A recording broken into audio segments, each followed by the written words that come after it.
Hello,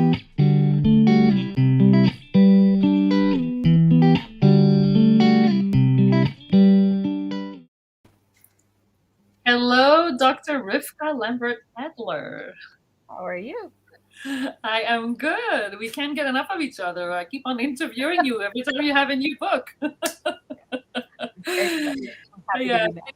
thank you. Thank you so much, Rivka. I'm so happy. Last time I interviewed you, just like we were talking about before, it was in the context of our live interviews. And today it's in the context of the Jewish Women Entrepreneurs podcast, which is a podcast where we speak about women, about Jewish identity, and about leadership in business. And tonight we're going to talk about a lot of those topics, less about the business, but more about the women and the Jewish identity. But before we start, let me start by really talking about who you are for those who don't know you yet, so that people that listen to the podcast are aware of who is our guest. So Dr. Rivkah Lambert Adler is a journalist, blogger, and author. Her latest book, Lighting Up the Nations, Jewish Responsibility Towards the Nations Today and in the Messianic Era, will be published in October by Root Source Press. In addition to her expertise in the Torah awakening among non-Jews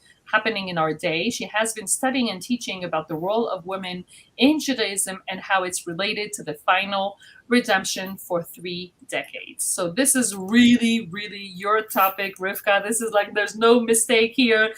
We are really full in your topic. So before we speak about this new book that you're publishing, and we have to also announce that today you just submitted the final draft to your publisher. So it's a great accomplishment. We're very happy celebrating with you. But I do want to go back to your previous book, because I think there is a progression between the first and the second book. And the first book was 10 from the Nation's Torah Awakening Among Non-Jews. Can you tell us more about what prompted you to write this book, and what was the idea around the book, and what's the content? Can you tell us more about that? Sure. So out of my work as a journalist, I started meeting non-Jews who love Israel, because I write mostly stories that have to do with the Jewish world or about Israel. And these non-Jews who love Israel, back before Corona, they used to come to Israel very often, and they were readers of my stories, and they would ask to meet me, and we would have a meal together, whatever. And I would say, okay, so tell me, like, what's your story?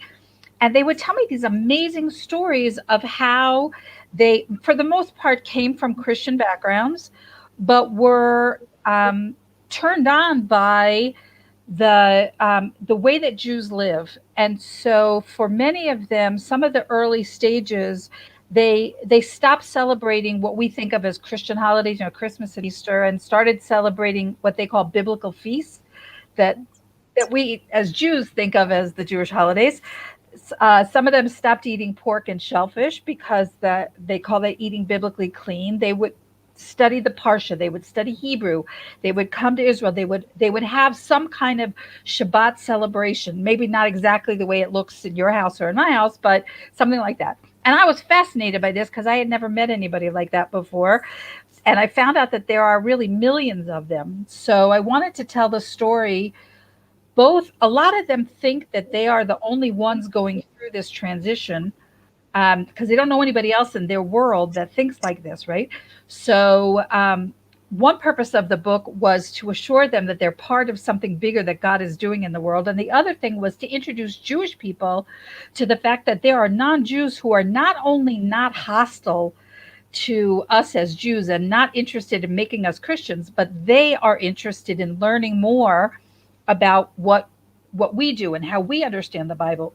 And there's a verse in the book of Zechariah that I put on the front cover of 10 from the Nations that talks about how at the end of days, these non-Jews will be clinging to the tzitzit, the garments of the Jew, and saying, basically, we want to come with you because we believe that God is with you. And my contention is that that's what's happening.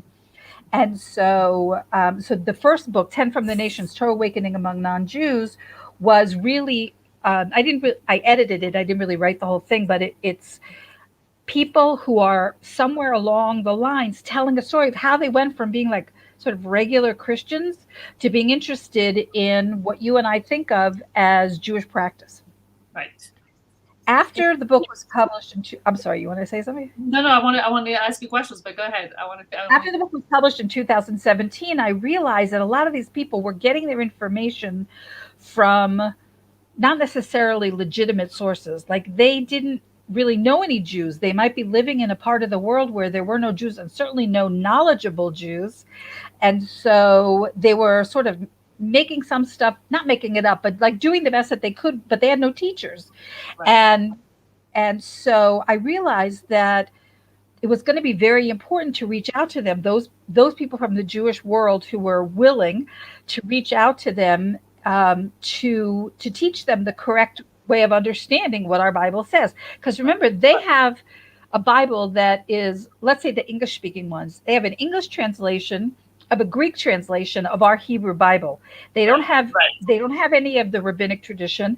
They don't have any knowledge of Hebrew for the most part, maybe just some basic a bit alphabet kind of stuff. And so I began to teach them, and found out about all the other Jews in Israel. It's not such a big group, like a handful of maybe a dozen English-speaking Orthodox Jews in Israel who are willing to engage with this population. And I began to see every time I looked at Sefer Tehillim, the book of Psalms, or looked in Tanakh, in the Hebrew Bible, I saw all of these messages that are right there. They've always been there, that said, the Jewish people need to be Or Lagoyim, a light to the nations. And that I was curious, what does that mean? So what I understand today is that the Jewish people have a responsibility to share the wisdom, the universal wisdom that God put in the Torah with the rest of the world. Now, up until very recently, like this generation, we were very busy keeping ourselves protected from the Christian world, right? They were trying to either kill us or convert us or kick us out of their countries or whatever. But as we get closer to redemption, we're living in a different time. And now all of a sudden, there's millions of people in fulfillment of this verse that I said that are turning to the Jewish people and saying, we think you know something about God's word that we don't know, and we want to know. So please teach us. So the book that I just turned in the final manuscript for this afternoon, Lighting Up the Nations, is really a book for Jews. It's really a book to explain to the Jewish people how this is really our responsibility and how the time is now, how we're living in a time of the impending Geula. It's changing a lot of things. And one of the things that's changing is our responsibility to not just hide from the Christian world, but to not hide from the Christian world anymore, but to share some of the parts of Torah that are relevant for non-Jews, to share it with them. So that's what the second book is about, to encourage the Jewish people to do a paradigm shift and to see that this is where we're at now. Wow, amazing. It's really fascinating to hear you talk about that.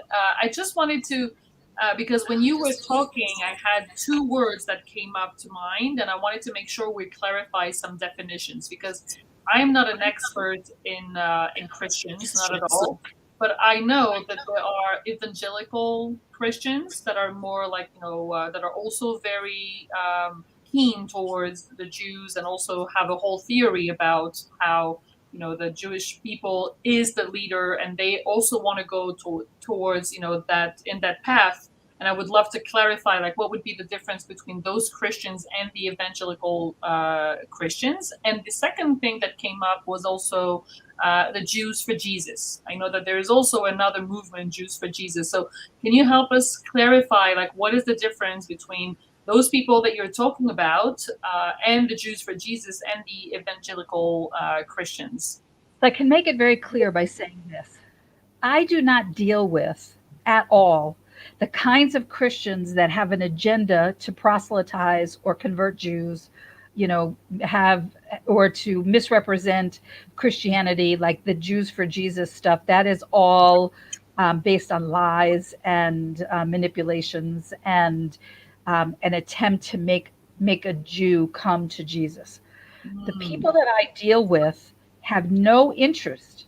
They might have at some point earlier in their spiritual development, but they are now, not only do they have no interest in making Jews into Christians, but they are looking to the Jewish people for leadership, for spiritual leadership, for a translation, if you will, of God's word, which is, of course, in Hebrew, which is, of course, the province of the Jewish people.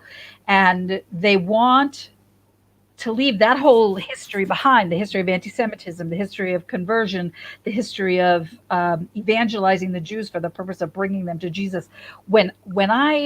It doesn't happen very much, but when I get a sense that that's why somebody's in conversation with me, that's the end of the relationship. I have no interest in promoting that or in discussing that. And so I try to keep my boundaries extremely, extremely clean and clear, that I'm interested in a relationship, yes, but it's not like dueling theologies or something. I've never read the New Testament. I don't talk about with Christians. I don't know enough about Christianity to talk about that. I'm only responding as a Jew to their Jewish questions. Right. So it's really clean. It's really it's no, of clean. course. No, there was no question of the clean. Right. It was more about the number. Even though I think that the numbers of people coming from Christian backgrounds who are interested in learning from the Jews, which is, again, the fulfillment of biblical prophecy and something that as redemption gets closer, we're going to see, I think, more and more of. It's a few million. Now, there are, I don't know exactly how many, but there are 2.2 billion Christians in the world. The vast majority of them are not on this train yet. But the ones that are, I'm just one Jew. How many people can I teach? How many people can I talk to? The point of the second book, Lighting Up the Nations, is to charge up the rest of the Jewish people to say, listen, I'm telling you, this is coming. I mean, I'm not the only voice that's saying that. This is coming, and we need to get ready, because 2.2 billion Christians, we, the Jewish people, right now are a tiny, tiny percentage of that. And not everybody is suited for this kind of work, right? There are other things that, like people choose different kinds of businesses because not everybody can be in the same business. So not everybody can be in this business, so to speak. But the Jewish people need to understand that our relationship with the nations, and I'm speaking mostly about Christianity, although I have heard from people coming out of the Muslim world. And it may be that, we will eventually hear from Hindus and from Zoroastrians, and I don't know, whatever other religions are out there. That makes sense to me, because the Torah is universal, and the Messiah is universal, and redemption is universal. But for right now, it's mostly the Christian world. So again, this phenomenon is happening with people who come out of Christianity but have given up their interest in making Jews into Christians. Right. That's very clear. And you just said something about how there is an echo. I hope it's going to go away. You just said that the redemption is a universal concept. And I know when we discussed this before that some Jews, maybe most Jews, think that the Geula, or the redemption, is something that's going to happen only to the Jewish people. But you're saying, no, the redemption is happening for the whole world. It's going to happen for everyone. So can you tell us more about that? Yeah. So the redemption that the Jews have been waiting for, that includes the personality of the Messianic figure that we call Mashiach, and the return of all of the Jews to the land of Israel, and the building of the third temple, and universal peace, and all that. It comes from the Jewish, from Hebrew scriptures, but it's really a universal vision. And so everybody in the world will be impacted by this. What they say is that the Messiah, the Jewish Messiah, when he comes, he's primarily the king of the Jews, but he will be so spiritually powerful and so charismatic that the entire world will want to follow him. And once there's redemption in the world, so think about probably the most famous image of redemption is the idea of the lion and the lamb coexisting in peace, right? And no more war. Well, that's international, right? All of the good things that are yet waiting for us in the future, in the Messianic era, are going to have ripple effects on all of the nations. So if there's no more war, if people beat their swords into plowshares, right? That means nobody's fighting with anybody anymore.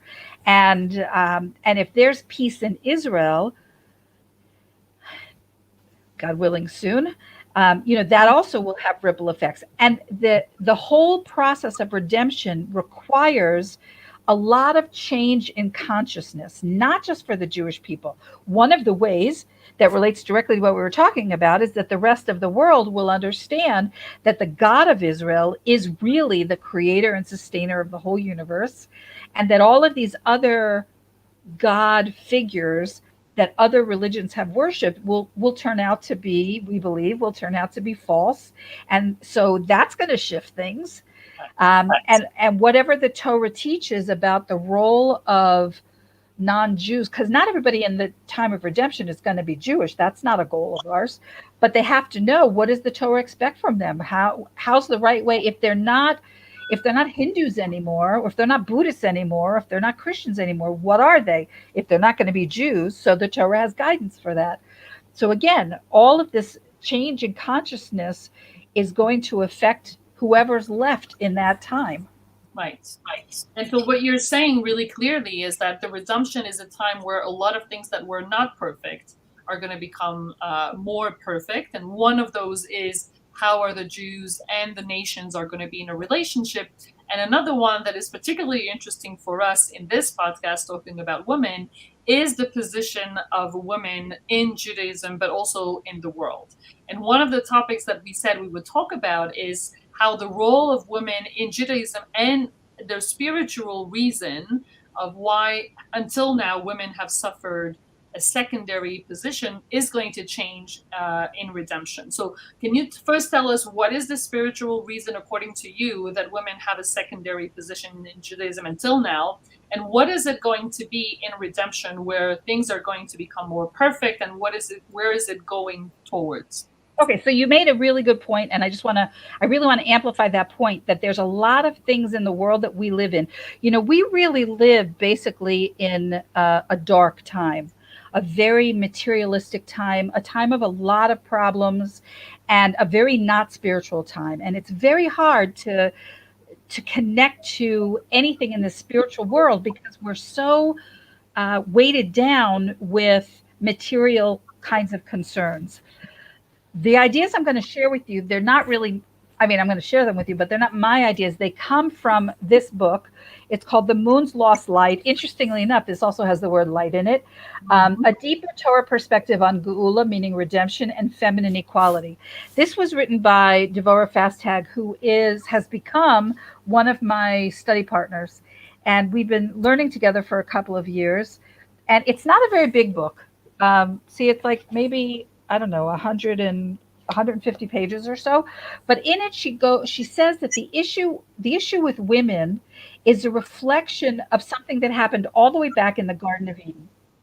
And originally, when God created Adam and Eve, who were the essential male and the essential female, they were created with parity.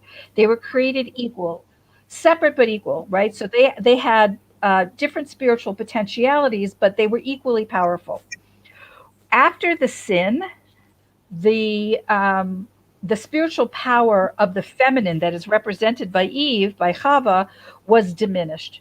And the moon's lost light is a reference to a rabbinic story about how originally God also created the sun and the moon the same size. And the moon, however you understand this, said to God, you can't have two luminaries that are exactly the same, because you can't have two kings sharing the same crown.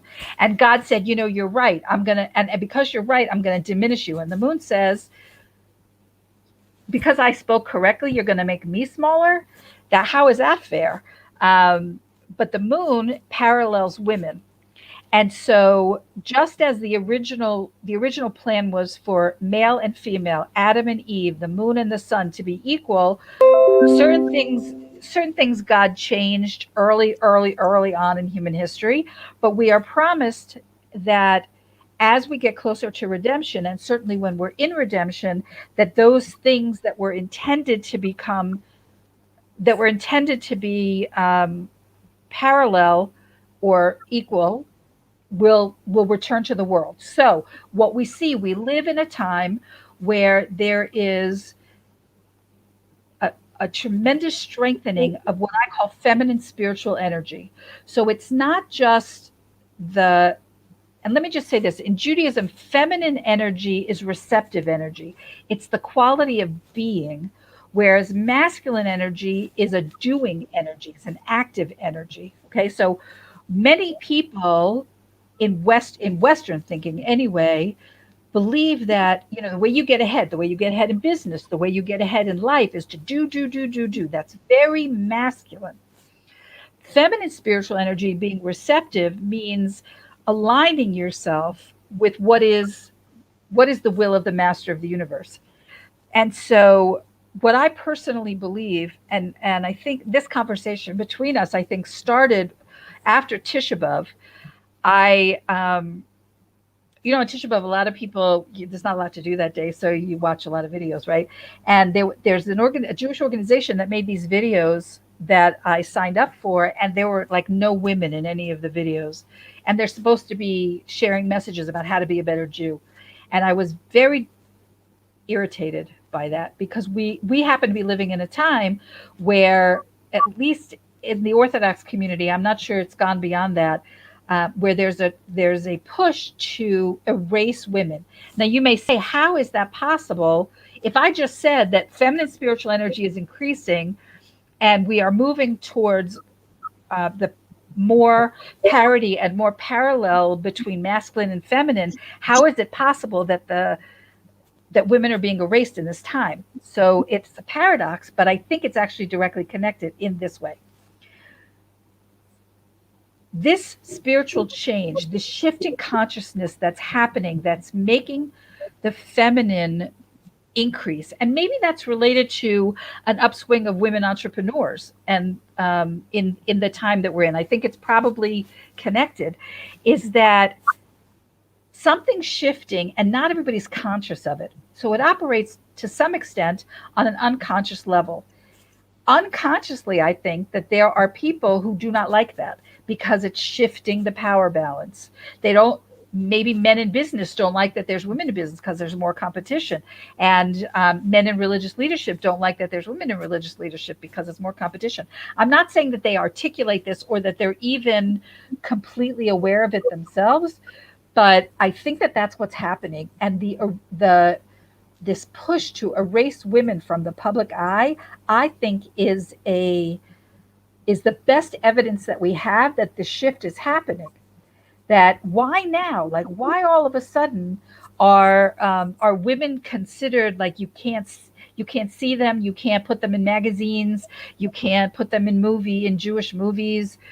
In some cases, in really kind of extreme cases, you can't put a woman's name on a wedding invitation.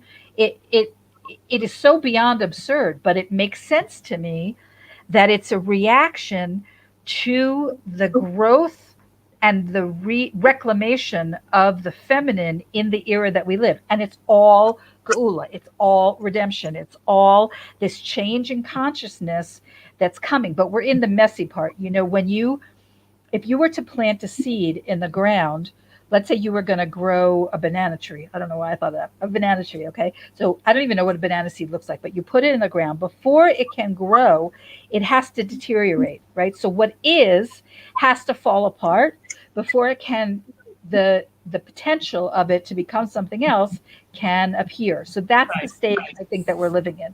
And that's why I think women are, on the one hand, women are getting stronger, opportunities for women are getting more accessible, and the feminine spiritual energy in the world is getting stronger. And at the same time, the pushback is hurting is hurting women in ways that weren't the case before. So that's the dynamic that I think is going on. That's my Yeah, assessment. I totally agree. And I would say from my perspective, you spoke about business and you spoke about, how women are stronger in business. And even before you said something about how we live in dark times.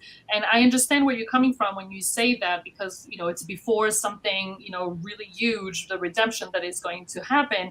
On the other hand, I have to say that I see a lot of personal development, a lot of awareness, a lot of people that are talking about alignment and about spiritual awakening, and about also where this world is going towards, because we also can afford, quote unquote, to have more time to look at ourselves and to be more aware of what's happening in our energy. So on the one hand, yes, it is probably darker than what is going to happen, but I also see how it's, a lot of people are more aware and available for that shift in consciousness, as if something was getting ready for something. And I totally agree that the caricature that we see in the ultra orthodox world trying to erase women is definitely a consequence of that power, of something that is happening. And I think, like you said, I don't think it's conscious. I don't think it's something that they're aware of, but I think they're feeling the energy, and it's like they're trying to hold on to something, that has been for so many years. And they're doing it in a very awkward way, because it's really not, appealing to anyone, and everyone knows It's not fully conscious. it's not fully conscious. It's just like holding on to something, as if like, no, don't let go of the power. And also the fear of change, and the fear of, going out of the, their comfort zone. And I love when you speak about how it's not only women that are becoming stronger, but it's the feminine energy around the world, which is something that no one is going to be able to stop, or, maybe they'll be able to slow it down a little bit. But even that, I see it's just like the counter back. I've interviewed another woman who's talking about, her fight. One of her fight is she's being very active around not erasing women. And so I think that this, it's just like giving the opportunity to so many other people to react to this, and to be more, really openly against. And so that's what it's doing. But going back to the redemption, and going back to the equality between gender, and going back to, the woman's place in Judaism, I think your explanation is actually giving a different light to why women have been really giving that secondary position. And it's also showing this perspective of, okay, this is not what's going to be in the redemption. If we look at it from a perspective of, this is what's happening, this is where it's going, and if it's going back to the original plan, so what would be? Do you have like an image or some kind of projections where we can say, okay, this is what it would look like when women will be at the same place, or have gender equality, or where also when the women, or the feminine spirituality, which by the way can also be adopted by men, right? The feminine spirituality is not only the ownership of women, but do you have some kind of idea of what it's going to look like, and what women can look forward in that redemption time? So I want to answer that question, but I want to first say something about the fact that there's more light in the world. So the way that I see it, we're in the middle of this process, and if you don't get the bigger picture, it may just look like conflicting things are happening, right? But we are finishing a many millennia long, thousands of years of fixing this original problem that happened way back in the time of creation. And all of human history, we've been working that out. So we do live in a dark time where so many people are distant from spiritual ideas, and things like that. I don't. You probably have spoken about this on your podcast, but that terrible Netflix show about right. So there are a lot of people who are confused about what's going on right now, and it really, I think it helps if you draw somebody a kind of a picture, as I've tried to do with you, of why it's so messy right now, and why we seem to be getting conflicting messages. In terms of the future, I love the question, but I don't know. I think that all of the ways that women have been restricted in traditional Jewish life, in terms of our access to prayer spaces, in terms of our our ability to sing, in terms of our ability to provide leadership, spiritual leadership to the community at large, in terms of our ability to have our voices heard, both literally and figuratively. That is what I think that all of Judaism and by extension all of the world will benefit when women's voices are amplified the way that you're trying to do in with your podcast and many other people do in their ways, because we've been terribly out of balance. And so the things that we have valued and the things that we've promoted up until very recently have been things that are very masculine. And that means that men who have a more well-developed feminine side maybe felt like they didn't fit in, and women didn't have ways of being fully expressive, because there are so many places in traditional Jewish life where women's expression is blunted right now. So we're all suffering as a result of that, because women have tremendous resources. So my vision, it's not like so concrete, but it is that all of those things that have held us back and all of those things that have kept the entire world from benefiting from what Jewish women have to offer, those barriers will disappear. And not only that, but I think that some of the ways that women experience God and godliness and express that in the world will become much more common and much more accessible to everybody. So it's not a terribly concrete answer, but I'll just say I really think it's going to be good. Yes, it sounds like it. And I was just connecting to what you said before about the feminine energy in Judaism, which is about being, and the masculine, which is about doing. And all of a sudden, I got a very provocative idea that I'm going to share with you, and you'll tell me if this is something that makes sense. But we have been in the galut, right? In the exile, we have been focusing a lot on the doing, right? The doing is the mitzvot, the doing is the halacha, you do this, you Right. don't do this, right? And can we imagine a world where, if the feminine energy is more present, it's more about being and not doing, and where there's less differences between people that do and people that don't? Because as you know, I was an Orthodox Jew and I left that world. And what I've left that world with is a lot of being, because my soul is the same and my connection to my identity has even become bigger. What I've stopped is some of the doing, not all of it, but some of the doing.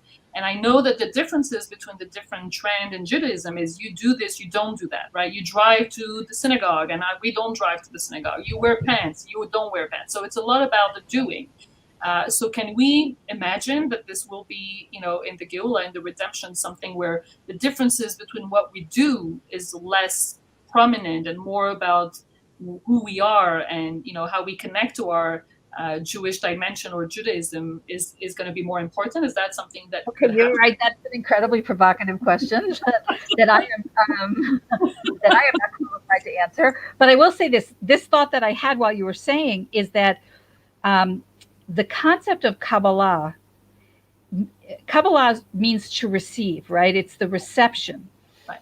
And it occurs to me that the Kabbalistic tradition in Judaism, which for most of Jewish history has been either suppressed or hidden or whatever, but is starting to come out in our time, is receiving the inner, what we call the panemius of Torah, the inner hidden dimensions of Torah.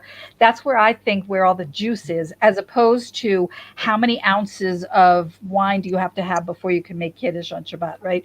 So it occurs to me that there's a relationship in, I don't know what's going to happen with the doing, but I think the receiving will include receiving the hidden, more inner, more exciting dimensions, the deeper dimensions of what it means, and that is also receiving, feminine, Kabbalah. It's all connected. So I don't know if it means that we won't have to do the halachot anymore. We won't have to do the Jewish law anymore. But I think This wasn't my intention. I mean, it's not about saying, okay, we, there won't be any, laws to respect. It was just in the idea. You can continue to respect it, but it makes less of a difference in what type of Jew you are, right? It's just I don't know the answer how that's going to play out, but I do think that we will be receiving more.